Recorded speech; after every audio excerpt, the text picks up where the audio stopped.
Oke, jadi di video sebelumnya kita sudah mendapatkan 3 jenis gaya, yaitu gaya berat, gaya normal, dan gaya tegangan tali. Mari di video kali ini kita akan lanjutkan pembahasan jenis gaya apa saja yang akan kita pakai untuk menganalisis dinamika pada gerak benda.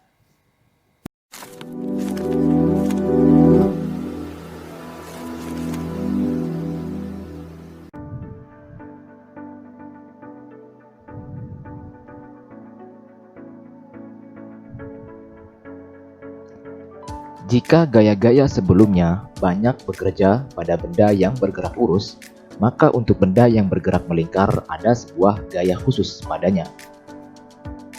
Yang akan kita analisis ini sekaligus mencari jawaban apa yang menyebabkan sebuah benda dapat bergerak melingkar. Pertama, pada gerak melingkar selalu ada yang namanya percepatan sentripetal atau dilambangkan dengan AS. A dari kata akselerasi dan S adalah sentripetal, yaitu percepatan gerak benda yang selalu mengarah ke pusat lingkaran. Jadi, dimanapun posisi benda pada gerak melingkar, percepatan sentripetalnya akan selalu mengarah ke pusat lingkaran. Sebagaimana kita tahu dalam dinamika hukum 2 Newton, percepatan berhubungan dengan gaya. Adanya percepatan sentripetal dipengaruhi adanya gaya sentripetal atau Fs, yaitu gaya yang berusaha menarik benda mengarah ke pusat lingkaran. Tapi logikanya nih, jika hanya ada gaya sentripetal, maka seharusnya benda akan ditarik ke pusat lingkaran dan gak akan terjadi gerak melingkar. Kenyataannya tidak begitu. Jangan lupakan, percepatan timbul karena ada kecepatan yang berubah. Pada gerak melingkar pun juga ada kecepatan linear atau V. Kecepatan linear atau disebut sebagai kecepatan tangensial pada gerak melingkar ini adalah kecepatan benda dengan arah menyinggung lintasan putarnya. Kecepatan merupakan besaran vektor. Meskipun besar kecepatan ini konstan pada gerak melingkar, tapi arah dari kecepatannya selalu berubah kan?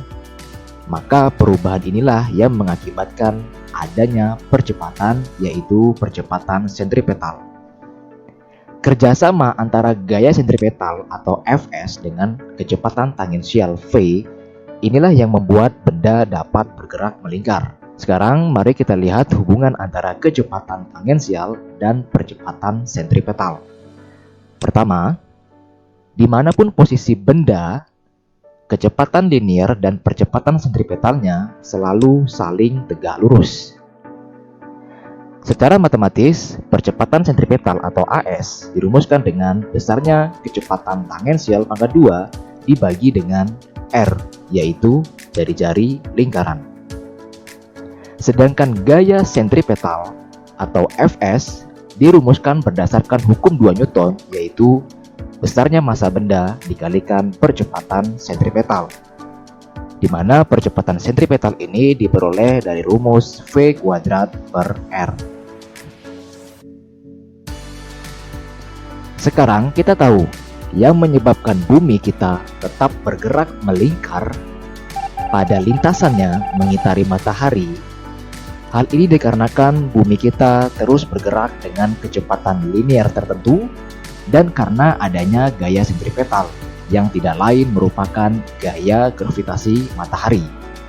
Bayangkan jika gaya gravitasi matahari tiba-tiba menghilang, maka yang terjadi, bumi kita akan keluar dari lintasannya dan akan bergerak entah kemana.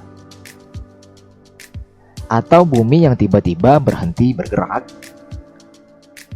maka yang terjadi, bumi kita akan ditarik oleh gaya gravitasi matahari sehingga semakin dekat dengan matahari. They ask you how you are, you just have to say that you're fine when you're not really fine, but you just can't get into it because they would never understand.